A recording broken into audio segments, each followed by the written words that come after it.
Bonjour à tous, j'ai l'honneur d'être aujourd'hui avec Félix Nathalie, grand maître de la Grande Loge mixte de France. Grand maître, mon très cher frère Félix, d'abord bonjour, Bonjour. et merci d'avoir accepté cette invitation. Alors pour commencer, pouvez-vous nous présenter en quelques mots la Grande Loge mixte de France? La Grande Loge Mixte de France, c'est une obédience maçonnique qui a aujourd'hui 42 ans, Oui, dont la caractéristique, on va dire, principale est la mixité. Voilà, on le porte jusque dans notre nom. Et la pluralité des rites. Donc, nous sommes issus d'une longue tradition de mixité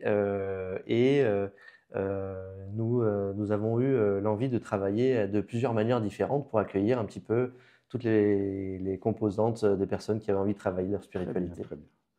Mais à quoi cela sert-il aujourd'hui de rentrer dans une obédience maçonnique?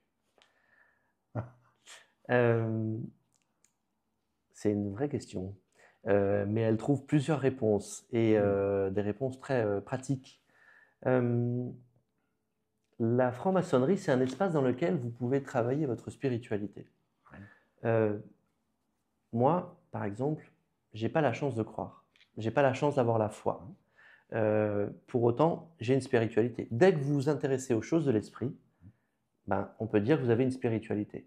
Et la franc-maçonnerie, c'est un espace magnifique pour travailler sa spiritualité parce que c'est un espace-temps de liberté totale dans lequel on va pouvoir travailler sa spiritualité. c'est une chance pour vous d'avoir la foi? Quelqu'un a la foi. Oh, aimeriez-vous avoir la foi? Il y a parfois, on me dit, mais croire, il faut croire, c'est bien de croire. Mais le problème, c'est que croire, c'est pas comme penser. Moi, quand on pense, on fait une action intellectuelle d'aller un cheminement de pensée vers quelque chose. Mais croire, c'est quelque chose qui est plus grand, qui vous porte, qui vous meut, quelque chose qui vous tombe dessus en réalité. Moi, j'ai pas cette chance-là. Probablement, pour traverser certaines épreuves de la vie, c'est bien d'avoir ce que j'appelle cette chance-là. Oui, tout à fait. Mais on peut, vous savez, on peut trouver euh, euh, des, euh, d'autres assistances dans ses amis, dans sa famille, dans ceux avec qui on a Oui, confiance et qui vous aident à traverser des moments difficiles. tout à fait, tout à fait. La franc-maçonnerie est souvent perçue comme une société secrète. Comment réagissez-vous à cette perception? Euh, le, le secret maçonnique, ça n'existe pas. Il y a tout un tas de théâtres où vous allez pouvoir trouver plein d'informations sur la franc-maçonnerie. Si vous allez dans des bibliothèques spécialisées, vous allez pouvoir trouver beaucoup d'informations. Si vous allez sur Internet, vous allez trouver beaucoup d'informations. Alors, il faut faire attention sur Internet parce qu'il y a beaucoup de choses erronées tout de même sur la franc-maçonnerie. Mais on peut trouver des choses. En revanche, il y a une chose qui va rester très personnelle, c'est ce que vous allez ressentir vous-même quand vous allez rentrer en franc-maçonnerie et puis après quand vous allez y travailler. Donc ça, ces choses-là sont personnelles. Pourquoi on dit qu'on est discret, pas secret?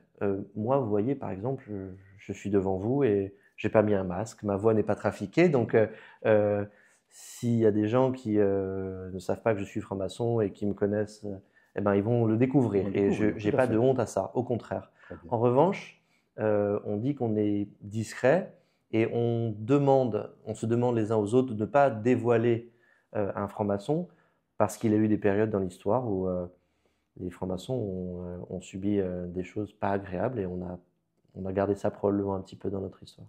Très bien. Si vous pouviez dissiper un seul mythe ou malentendu sur la franc-maçonnerie, lequel choisiriez-vous et que diriez-vous pour le clarifier?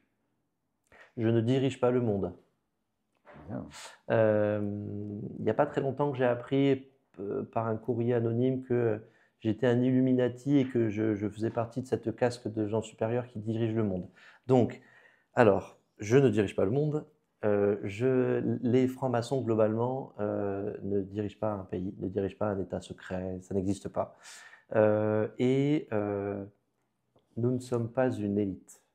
La franc-maçonnerie n'est pas une élite. Mhm. Euh, la seule élite que nous pourrions revendiquer, c'est l'exigence du travail sur soi. mais il n'y en a guère d'autres. L'initiation maçonnique est souvent décrite comme une seconde naissance. En quoi marque-t-elle un tournant dans la vie du récipiendaire? En franc-maçonnerie, on travaille beaucoup avec les autres et beaucoup sur soi-même. Et entrer en franc-maçonnerie est un vrai catalyseur de ça. Pour la personne qui a envie de travailler sur soi, avec l'aide de toute l'expérience que peuvent apporter les autres, c'est une vraie différence d'entrer en franc-maçonnerie à ce niveau-là. Donc, on peut considérer que c'est une seconde naissance à ce niveau-là. Après, moi, je suis né le 25 juillet 1975. Je n'ai pas l'impression d'être né une seconde fois le 1er avril 2008.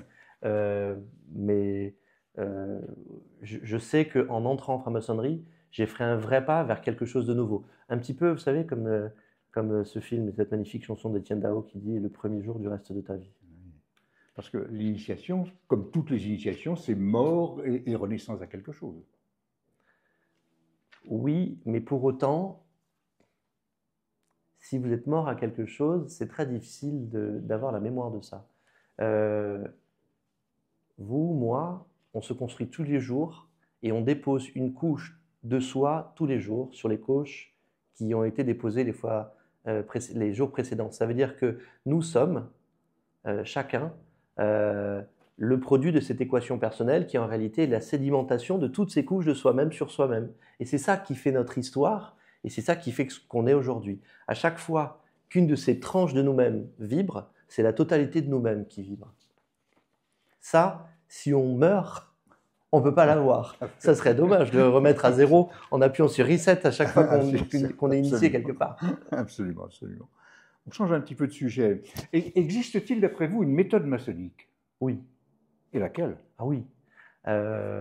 Oui. Alors, je ne vais pas forcément vous divulguer la totalité de nos rituels, mais il y a une chose qui est très importante. C'est la totale égalité pour nous de la pensée, quelle que soit la personne qui la... comment dire?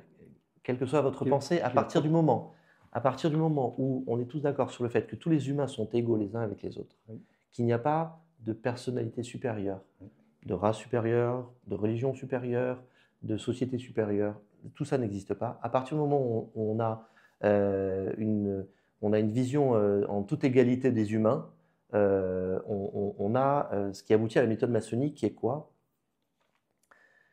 Si votre pensée est égale à la mienne, je dois la recevoir comme étant égale à la mienne. Et donc, je dois vous laisser vous exprimer dans la totalité de la linéarité de votre raisonnement pour bien comprendre ce que vous voulez dire. La méthode maçonnique, c'est beaucoup écouter et comprendre qu'on n'a pas forcément raison dans tout ce qu'on pense. La capacité à penser contre soi-même et à aller vers la pensée de l'autre pour mieux appréhender comment est l'être humain dans sa globalité, ça fait partie de la méthode maçonnique. Beaucoup écouter, comme vous dites, ça suppose savoir être en silence. Oui, c'est pas facile ça. Parce que le silence dans la vie profane, on le connaît mal, on le connaît peu, on a peur même du silence. C'est Comment dommage. le pratiquez-vous? Oui, c'est dommage. Pratiquez-vous? Oui, c'est dommage d'ailleurs parce que quand on se tait, c'est le meilleur moyen d'écouter ce que l'autre a à dire. Ouais. Et c'est quand on écoute ce que l'autre a à dire qu'on peut soi-même former sa pensée. Vous savez, réfléchir, poser un raisonnement dans le chahut, c'est difficile quand même. On a tous besoin de concentration.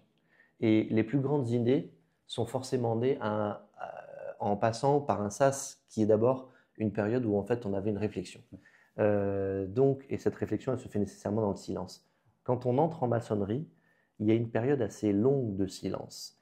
Ça ne veut pas dire qu'il ne se passe rien. Ça veut dire que quand on entre en franc-maçonnerie, on passe une période pendant laquelle on n'a pas le droit de parler.